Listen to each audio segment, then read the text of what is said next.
Dios los bendiga, hermanos.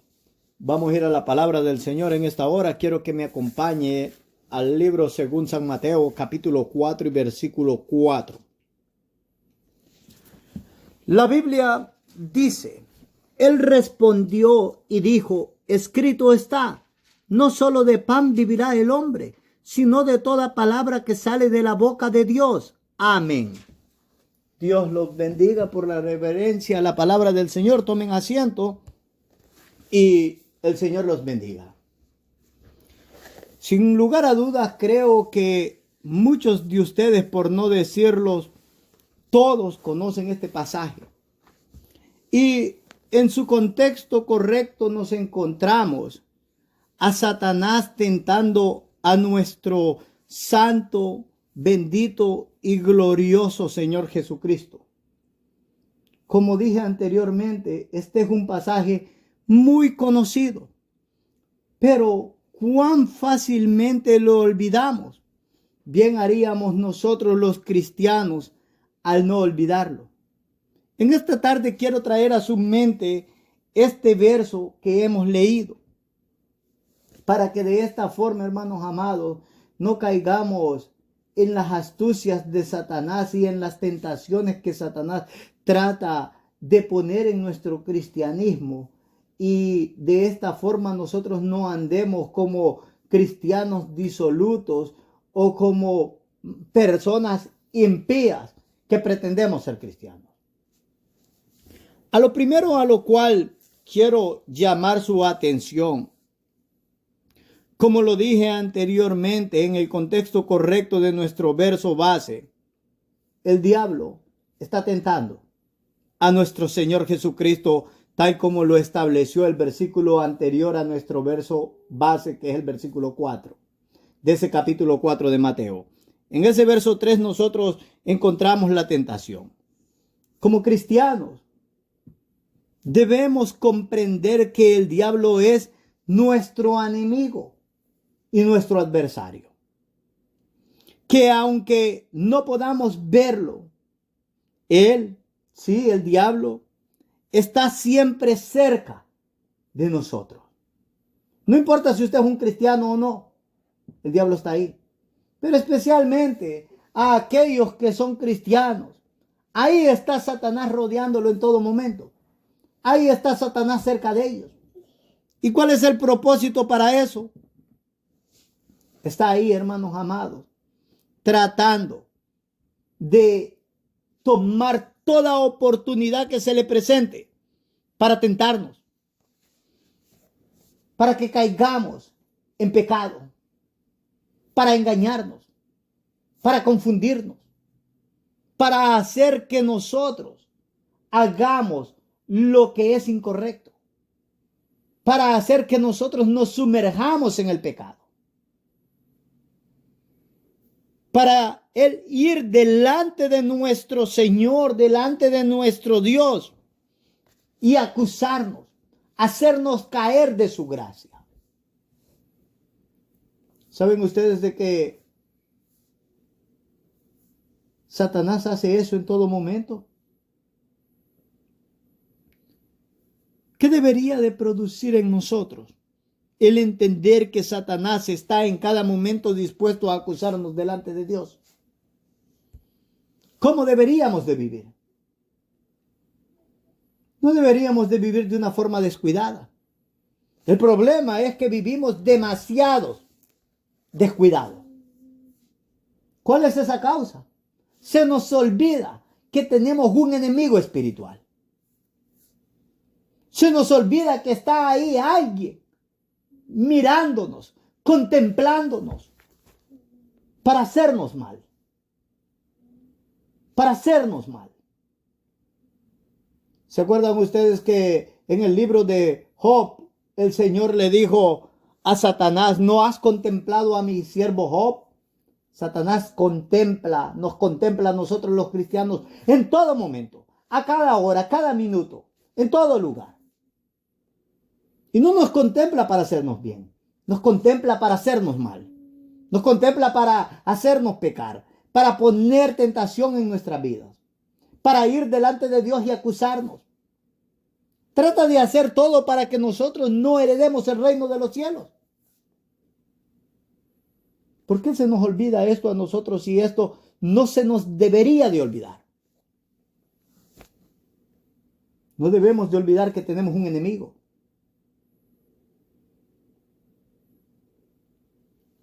Satanás se presentó delante de Jehová, como lo dice Zacarías en el capítulo 3, versículo 1 al 5. Siendo Josué sumo sacerdote representativo de la nación de Israel, para acusarlo. A Josué se le dijo de que a él se le habían dado nuevas ropas. La inmundicia se le había quitado. Si usted es un cristiano, la inmundicia se le ha sido quitado. El pecado se le ha perdonado. Pero usted no debe de olvidar que ahí está Satanás tratando de volver a jalarlo y sumergirlo al pecado, para ir delante del Señor y acusarlo, hacerlo caer de su gracia. Balaán quiso maldecir al pueblo escogido y el Señor le dijo: no puede ser maldito, es un pueblo bendito. Él lo entendió de una forma correcta. Pero Balaán dijo: ok, no lo podemos maldecir, pero sí lo podemos seducir a que vaya al pecado y la santidad de Dios va a destruir a este pueblo. ¿Qué sucedió? Eso sucedió. Oh, hermanos amados, Satanás sabe de que en un sentido, si no se le permite que le toque a usted como un cristiano, si usted vive en pecado, la santidad de Dios no lo va a poder soportar. Y va a caer juicio contra usted. Juicio sobre su vida, juicio sobre su casa, juicio sobre su familia. Esto no es juego. Muy a menudo pienso en el pecado de David, cuando cayó en adulterio, cuando cayó y mató para encubrir su pecado. Cómo cayó juicio a su vida, a su casa. Cómo su vida se despedazó. Nosotros debemos de evitar darle lugar al diablo. Como dijo el apóstol Pablo, no ignoramos sus maquinaciones. Como cristianos no debemos de ignorar sus maquinaciones. Oh, hermanos amados, la glorificación no tiene lugar aquí en la tierra. La glorificación tiene lugar en los cielos, cuando Cristo lo saque de esta tierra. Mientras Cristo no lo haya sacado de esta tierra, usted está expuesto a caer en tentación y en pecado. Apocalipsis en el capítulo 2 y versículo 10 dice en su tercera parte: porque ha sido lanzado fuera el acusador de nuestros hermanos, el que los acusaba delante de nuestro Dios día y noche. Eso es en el futuro. Eso no ha tenido lugar hoy. Satanás lo está acusando a usted y a mí delante de Dios cada momento, día y noche. No se cansa. Pero ¿cómo por qué nos acusará? Esa es la pregunta. La respuesta es sencilla.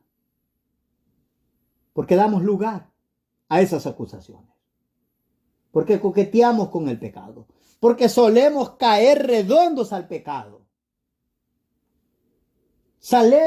Solemos consentir el pecado, la maldad. Debemos de tener cuidado.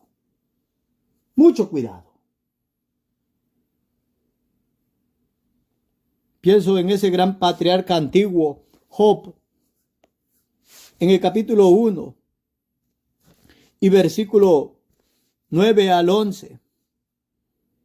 Como dice la escritura, respondiendo Satanás a Jehová, dijo: ¿acaso teme Job a Dios de balde? ¿No le ha cercado alrededor a él y a su casa y a todo lo que tiene? Al trabajo de sus manos has dado bendición. Por tanto, sus bienes han aumentado sobre la tierra. Pero extiende ahora tu mano y toca todo lo que tiene, y verás si no blasfema contra ti en tu misma presencia. Esa misma argumentación se encontró en el capítulo 2, versículos 4 y 5. pero ya que se le tocara en la carne, que se le tocara en el cuerpo con una enfermedad. Miren, hermanos, pienso como muchos de nosotros en ocasiones somos probados, a veces porque Dios los permite. A veces que pasemos alguna angustia, alguna necesidad o que pasemos por alguna enfermedad. Y Satanás se carcajea por nuestra conducta y la forma tan pecadora y la forma tan desproporcionada en la cual nosotros abrimos nuestros labios. ¿Cómo culpamos a Dios? ¿Cómo nos quejamos delante de Dios? ¿Cómo en muchos sentidos hasta blasfemamos a Dios? Satanás acusó a Job de que él era fiel a Dios porque tenía por su propio interés privado. Oh, ¿cómo no te va a servir si le está yendo bien? ¿Cómo no te va a servir si es como un olivo verde ahí plantado junto a corrientes de agua viva? Déjalo que tenga un poquito de dificultad y vas a ver si no va a blasfemar delante de ti.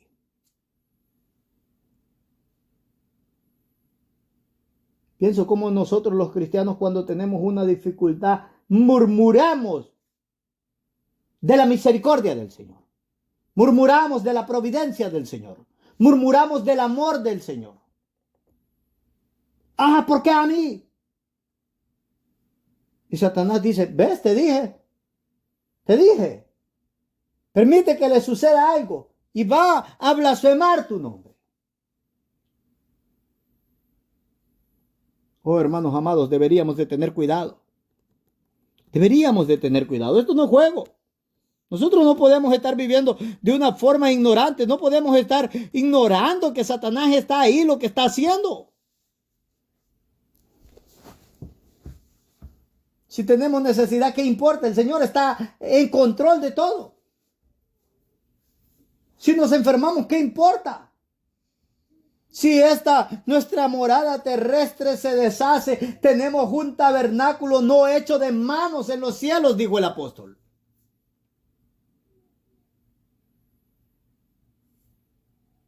¿Por qué la palabra del Señor mora tan poco en nuestros corazones?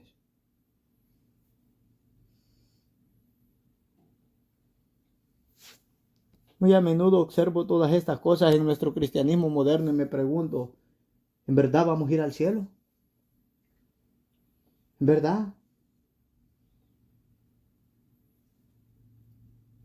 No debemos de darle lugar a Satanás, hermanos míos. Debemos de cuidarnos de hacer esto. Ahora, quiero que entiendan lo siguiente.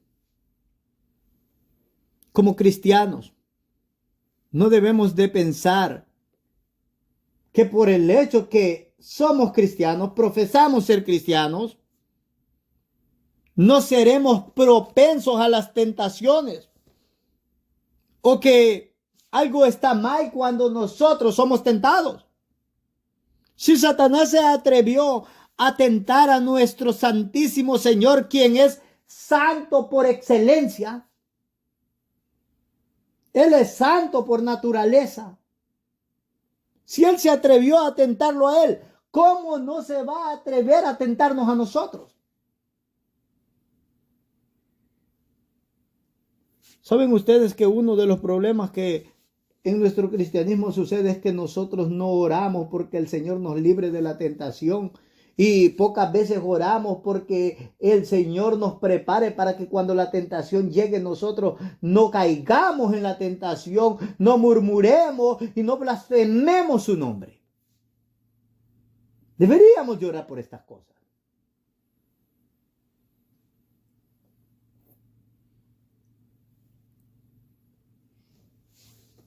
Líbranos de tentación, dice una parte de la oración modelo que nuestro Señor le enseñó a sus discípulos.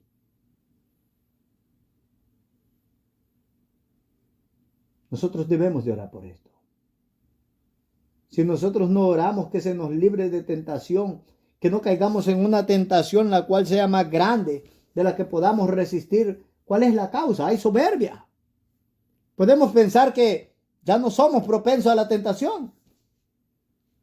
Podemos vivir de una forma descuidada creyendo que ya estamos glorificados, como lo dije anteriormente. No tiene lugar aquí, tiene lugar en los cielos.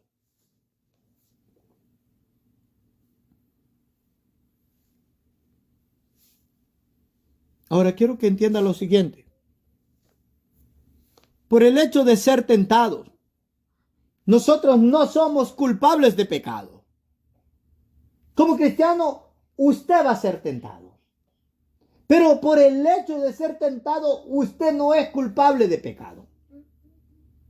Pero en el momento preciso en que usted asiente o usted aprueba una tentación, ya cayó en el pecado y ya es culpable de pecado.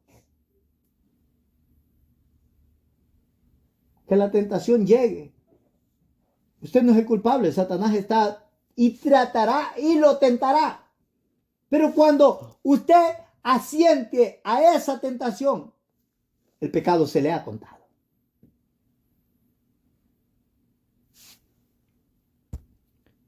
En segunda de los Corintios, en el capítulo 7, versículo 1, el apóstol nos dijo: así que, amados, puesto que tenemos tales promesas, limpiémonos de toda contaminación de carne y de espíritu, perfeccionando la santidad en el temor de Dios. ¿Saben ustedes, hermanos amados, que cuando hablamos de pecados debemos de entender que existen esos pecados en la carne del cual en muchos sentidos nosotros los cristianos solemos guardarnos? Pero están esos pecados espirituales del cual las personas en muchas ocasiones no pueden observarlos, pero Dios los observa. Y los pecados espirituales son iguales de condenables que los pecados en la carne. Y debemos de entender eso.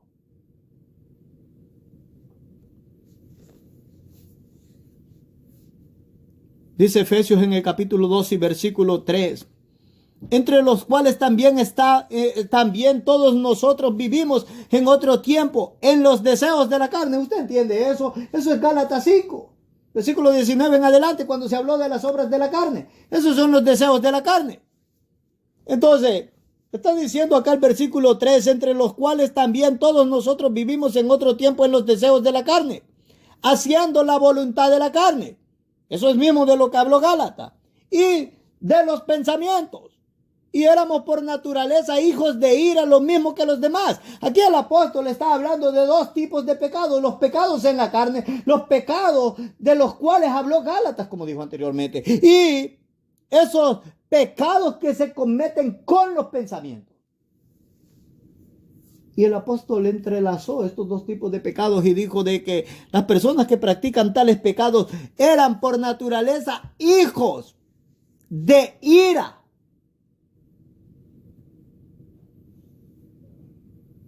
¿Saben ustedes que la soberbia, la ira, el odio, todas esas cosas son pecados espirituales, hermanos míos? Nos contaminan por dentro y contaminan a las personas que están alrededor de nosotros.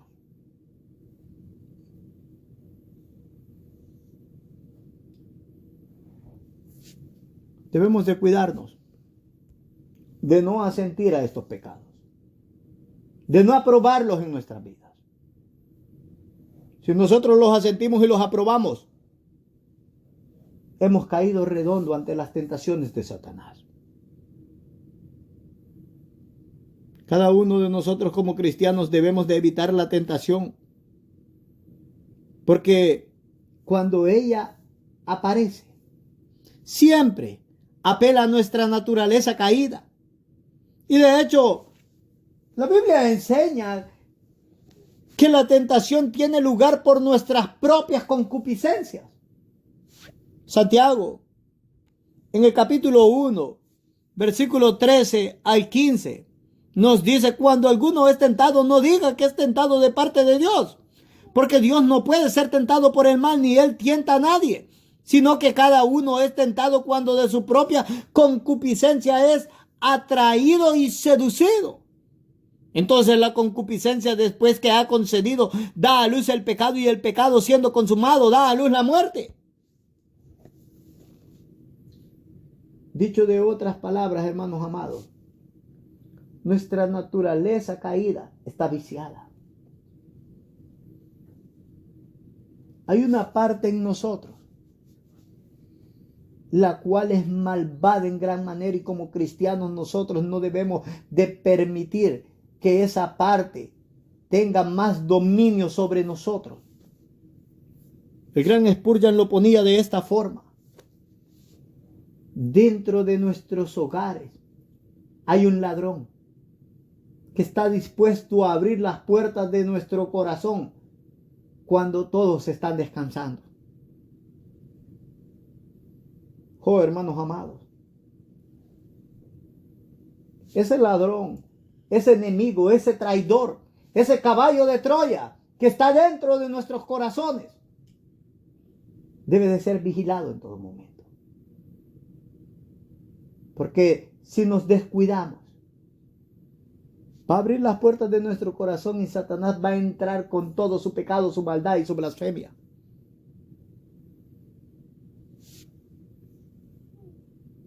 Si nosotros queremos heredar la vida eterna, debemos de cuidarnos de estas cosas. Si usted quiere heredar la vida eterna, debe de entender que por un lado tendrá la influencia del mundo acechándolo. Por otro lado tendrá las acechanzas implacables día y noche de Satanás y sus secuaces. Y él siempre apelará a su propia naturaleza caída. ¿Cómo es posible que nosotros como cristianos vivamos tan descuidadamente ante estos tres enemigos mortales para la vida eterna? El mundo, la carne y Satanás.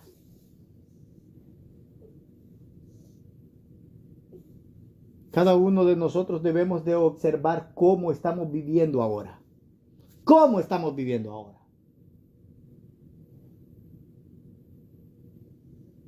Me pregunto por qué muchos de nosotros seguimos de una forma descuidada y sabemos que en nuestros corazones hay maldad en gran manera.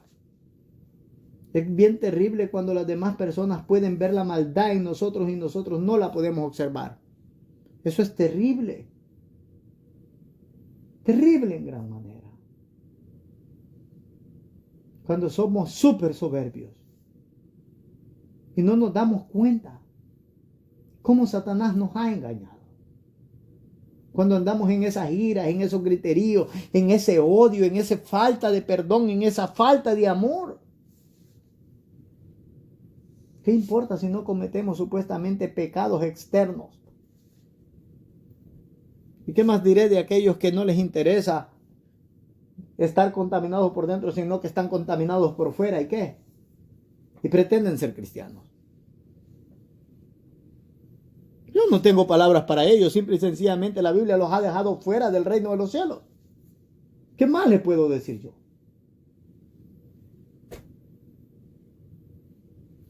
Ahora, quiero llamar su atención a lo segundo. La segunda tentación, o mejor dicho, la primera tentación a la cual nuestro Señor Jesucristo se enfrentó, ahí en ese capítulo 4 de Mateo, fue esta. Esta fue la primera tentación. Ahí en el versículo 3, en Mateo 4:3. ¿Saben ustedes, hermanos amados, que esta tentación fue muy sutil, pero mala en extremo? Y digo sutil, porque Satanás apeló a una necesidad válida que nuestro Señor Jesucristo tenía. Él había ayunado 40 días y 40 noches. 40 días y 40 noches. Era correcto, lógico y natural que nuestro Señor Jesucristo tuviera hambre, tuviera sed. Era hasta necesario estos alimentos, lo cual Satanás estaba proponiendo. Era urgente que nuestro Señor Jesucristo comiera. Usted sabe, hacemos un ayuno en la iglesia y usted sabe de lo que estamos hablando. Estamos ahí durante todo el día viendo el reloj, a qué hora va a terminar el ayuno para correr al buffet chino, para comer y comer y comer.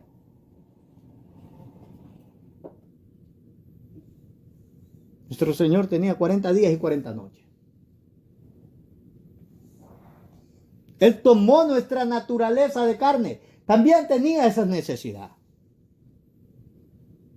Entonces, era correcto, era lógico y era natural que él tuviera hambre.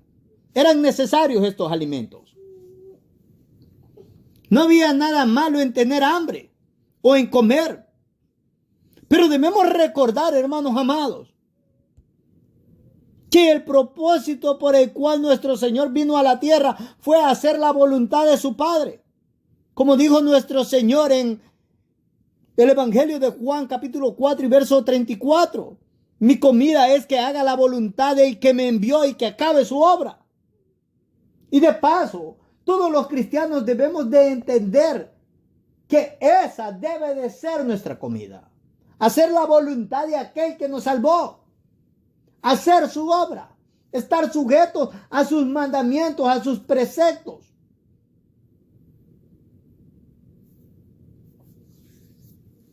Ahora, esto significa que Cristo debía depender de la providencia de su Padre, que está en los cielos durante su ministerio en la tierra.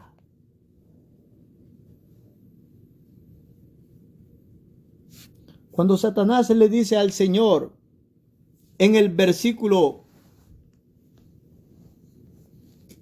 o leamos desde el versículo 2, y después de haber ayunado 40 días y 40 noches tuvo hambre.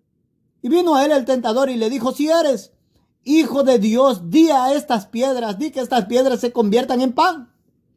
Y él respondió y dijo, escrito está, no solo de pan vivirá el hombre, sino de toda palabra que sale de la boca de Dios. Quiero que pare ahí.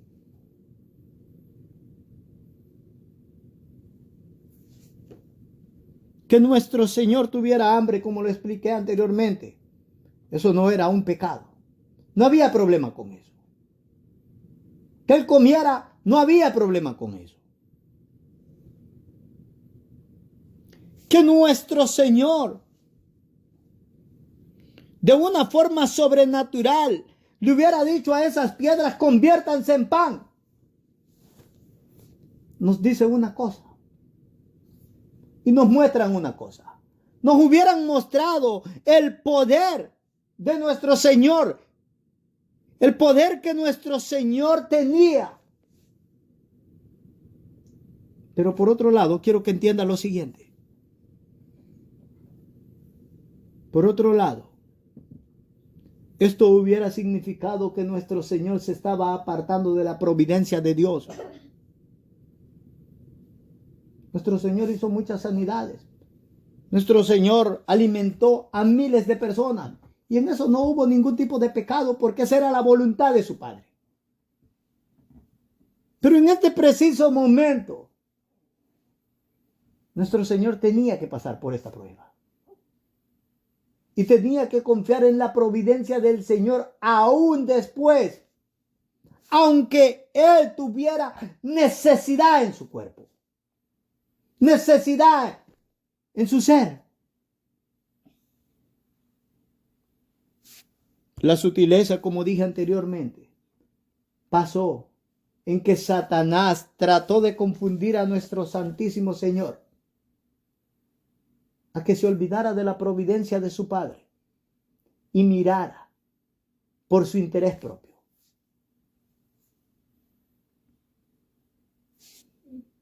He pensado mucho en esto. Cómo Satanás es sutil con muchos de nosotros en las tentaciones.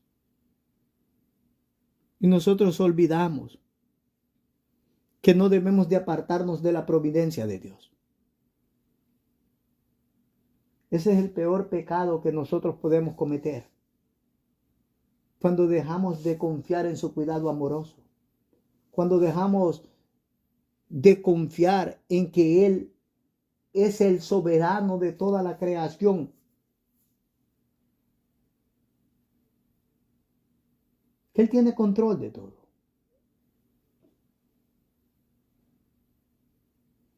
Satanás sabe que tenemos necesidad de cosas que incluso no son ni pecaminosas en sí, pero que cuando estas cosas se apartan de ese cuidado misericordioso de Dios para nuestras vidas, nos alejan de Dios por el afán de proveer para nuestras propias necesidades, en lugar de esperar en la gracia misericordiosa para nuestras vidas.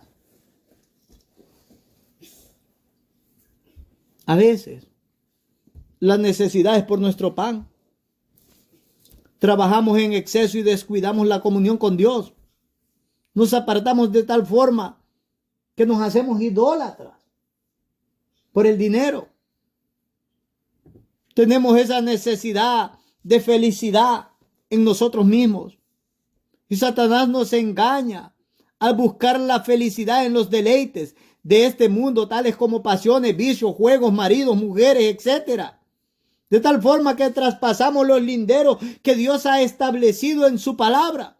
Y de esta forma caemos en graves pecados de apartarnos del Señor. Es cierto, la Biblia dice que esto es lo correcto, pero tú vas a ser feliz y hacer algo que la Biblia está condenando.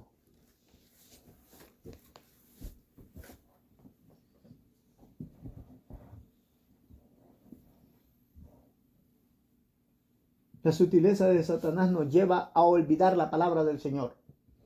Nos lleva a desconfiar de ese cuidado que el Señor tiene de su pueblo, de sus hijos.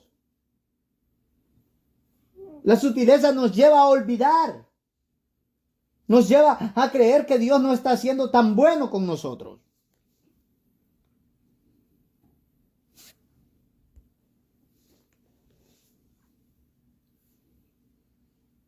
Con este engaño sutil, Satanás nos dice o nos hace creer que Dios en su providencia y en su misericordia no es tan bueno con nosotros.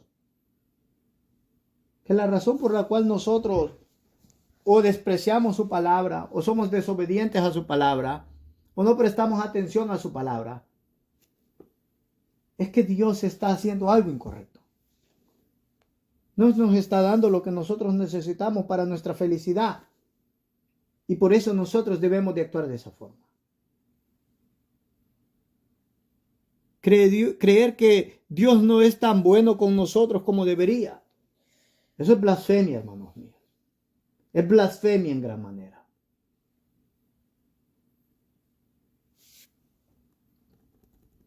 Cada uno de nosotros debemos de cuidarnos de esa sutileza.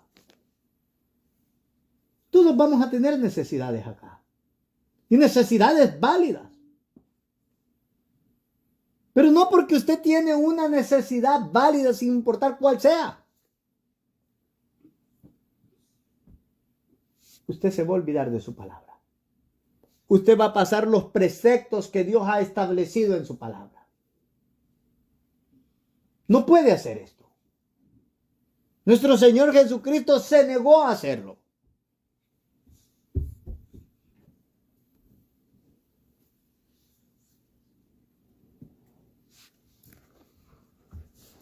Dice ese erudito Evis Carballosa, comentando sobre la deidad de Cristo. Y cito, en Mateo capítulo 4, versículo 3 y versículo 6, el tentador dice a Jesús, si eres hijo de Dios. Dicha expresión es una condicional simple con la que se reconoce la realidad de lo que se dice. De modo que Satanás reconoce el hecho de que Jesús es el Hijo de Dios. Tal vez una mejor manera de expresar el sentido de la frase sería, ya que eres el Hijo de Dios. Satanás está consciente de que Jesús sostiene una relación especial con el Padre Celestial, que le hace reconocerlo como hijo de Dios. Quiero que escuchen eso. Tal como lo expresa Carballosa. Si Satanás estaba reconociendo que Cristo era el Hijo de Dios, quiero que piensen eso. Cristo como Hijo de Dios se negó a pasar sobre la providencia de Dios para proveer por su propia necesidad.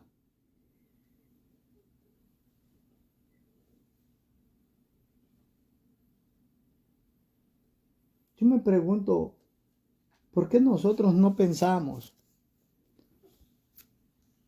en que es un pecado terrible el ser desobedientes contra Dios?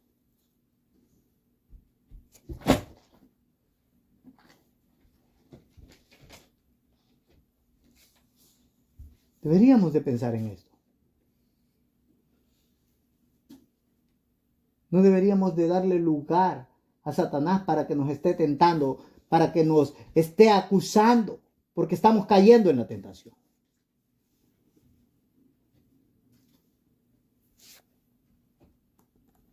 En Mateo 4:4, nuestro Señor mencionó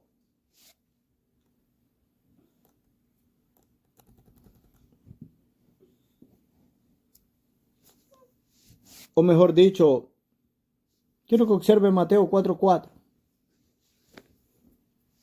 Él respondió y dijo, escrito está, no solo de pan vivirá el hombre, sino de toda palabra que sale de la boca de Dios. Esta es la forma en la cual nuestro Señor respondió a la tentación de Satanás. Escrito está.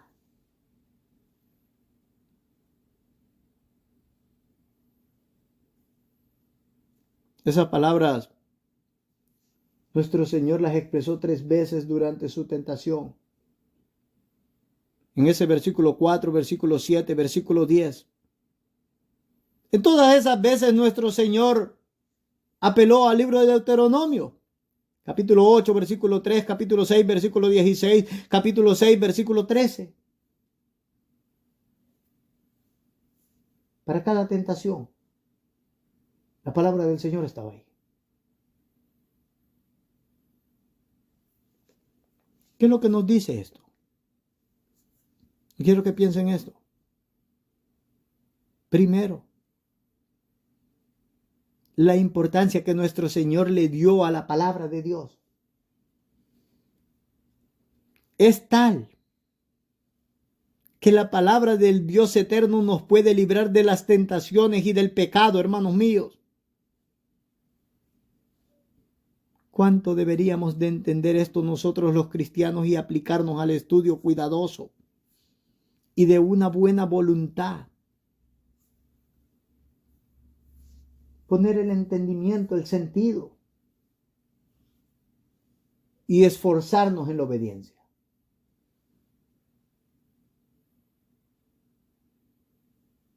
Si nuestro Señor salió victorioso y con cada ataque de Satanás Él lo repelió con la palabra del Señor, eso significa que la palabra es importante, hermanos míos.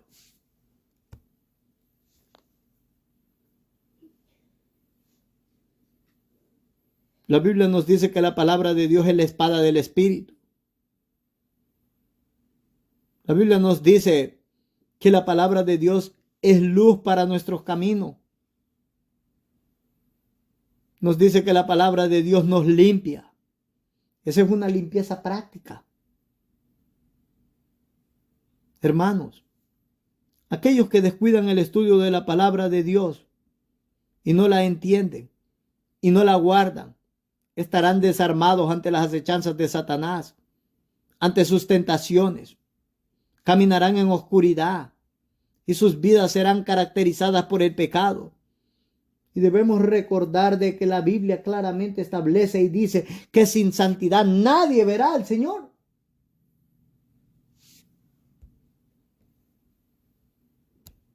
Yo creo de que en el cristianismo Nosotros durante muchísimo tiempo hemos vivido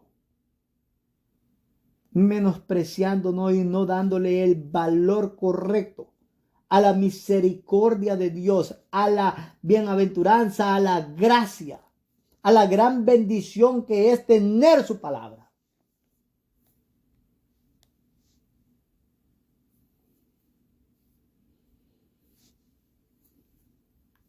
Leía un libro, un volumen acerca de los puritanos y veía la gran diferencia que había entre ellos y la iglesia moderna. Un pastor puritano exponiendo sobre la palabra del Señor, al entender cuánto habían descuidado su palabra, en el púlpito se puso de rodillas y orando al Señor dijo: quítanos todo, quítanos todo, nuestros hogares, nuestras casas, nuestros negocios, nuestra salud, nuestros hijos. Quítanos lo que sea, pero no nos quites tu palabra. Oh, hermanos amados, sin la palabra del Señor nosotros estamos desarmados.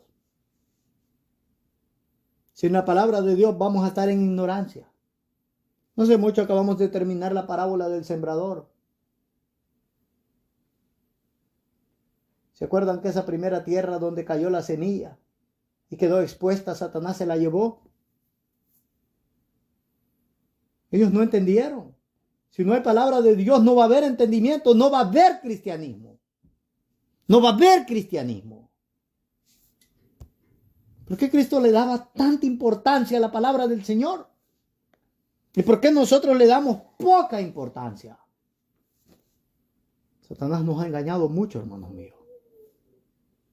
Y debemos de arrepentirnos de esto.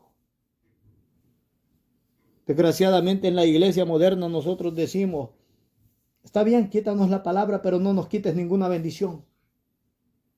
Eso no es correcto. Nos sentimos bien con ir a la iglesia que nos ministren. Nos sentimos bien con ir a la iglesia a cantar. Nos sentimos bien con ir a la iglesia a dar un testimonio. O que nos den un halago. O ver al vecino, o ver al hermano. Y de paso dejar un chambrecito por ahí. Pero no nos interesa no entender la palabra. No nos interesa que no se esté predicando la palabra en la iglesia. Eso es terrible, hermanos míos. Eso es terrible.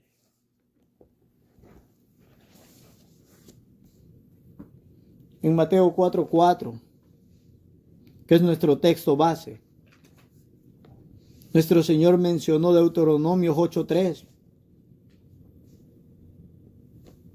donde la Escritura dice: y te afligió, y te hizo tener hambre, y te sustentó con maná, comida que no conocías tú ni tus padres la habían conocido, para hacerte saber que no solo de pan vivirá el hombre, mas de todo lo que sale de la boca de Jehová vivirá el hombre. Ese texto nos ha dicho que Jehová probó a Israel para observar su obediencia a sus mandamientos.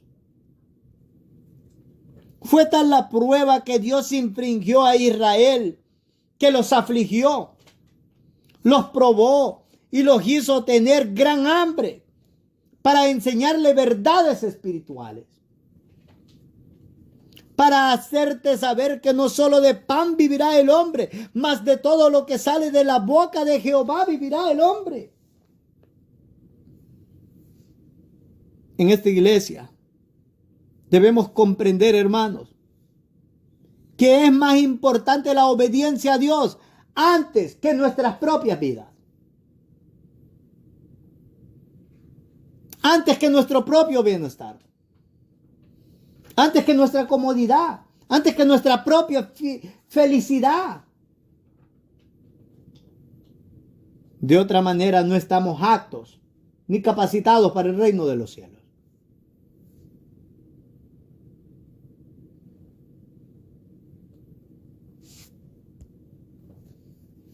Esto no es juego. Si nosotros queremos participar de la naturaleza divina y de las bendiciones espirituales en Cristo, debemos entender lo siguiente. Los rabinos judíos lo decían de esta forma: el santo, bendito sea su nombre, no eleva a un hombre a la dignidad hasta que le ha puesto a prueba y escudriñado primero. Y si resiste la tentación, luego lo eleva a la dignidad.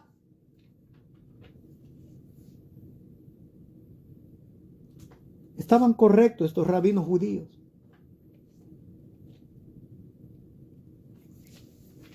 Muchos de nosotros no estamos dispuestos a confiar en la providencia del Señor. Y queremos que el Señor nos eleve a la dignidad.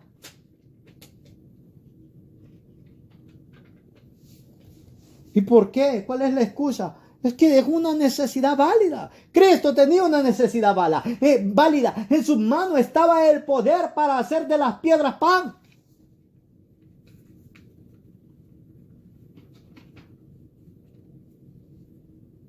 Cristo no lo hizo. Cristo esperó en la providencia del Señor.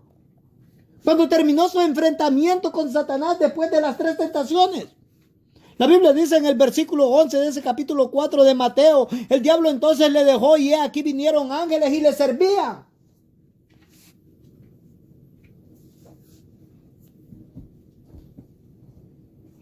Si nosotros creemos que al pasar los linderos de la palabra del Señor vamos a tener felicidad, nos equivocamos. Y nos equivocamos mucho. No va a haber felicidad, no va a haber gozo, no va a haber paz en nuestras vidas. Nada en lo absoluto. Porque entre más conozcamos de la palabra del Señor, la palabra va a testificar contra nosotros que estamos siendo desobedientes contra el Señor. En esta hora, yo les llamo a cada uno de ustedes que me escuchan a que se guarden,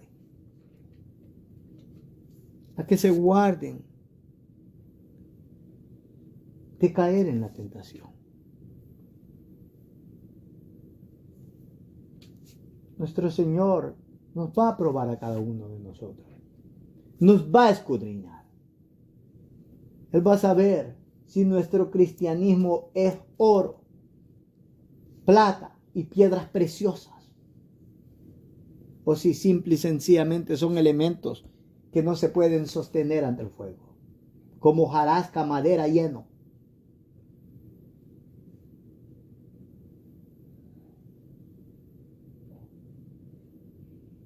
Si nosotros estamos dispuestos a no confiar en la providencia y la misericordia del Señor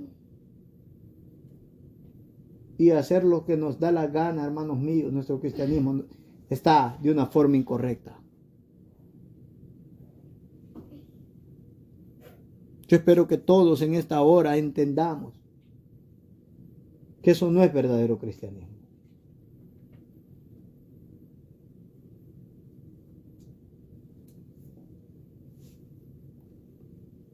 Dios los bendiga y les dé entendimiento para que cada uno de los que me escuchan vivan para Cristo, de tal forma que estén dispuestos a sacrificar sus vidas por amor a Cristo, que estén dispuestos a ser obedientes a Cristo, a vivir en gratitud.